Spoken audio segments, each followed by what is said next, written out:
मुखिया जी, हाँ बोल। जब से तो फोन करहुन बहन के मारबे हमें डराए गेली बा। अब हमहू तो चमचेगिरी करबा सुन लो। चमचागिरी कहो भरवागिरी कहो हम करते रहबा मगर हमरा तो बहन के नहीं मारियो मुखिया। बड़ डर लगा लगलो हमरा। कहलब जे गलती होले से माफ करिया, कुछ दी है चाहे नहीं दी है मगर हमरा बहन के नहीं मारिया मुखिया जी।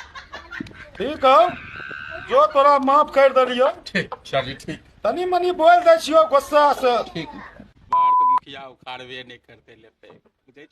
मुखिया जी प्रणाम। प्रणाम प्रणाम। कने लो की काम तोरा लग गेल? मुखिया जी सुनलियो दुकान खोललो हन। हाँ हाँ दुकान खोल लिए। जब दुकान खोललो चाय पत्तियों रखे हबो। हाँ चाय पत्तियों रखे छी। तब चीनियो रखे हबो। हाँ रखबे करे छी। तो मुखिया जी तोरा घर में दूध भी होतो। ज्यादा चाहिए हमरा दूध नहीं होते। हमरे नाम छिके शंकर यादव, हमरे घर में दूध नहीं रहते।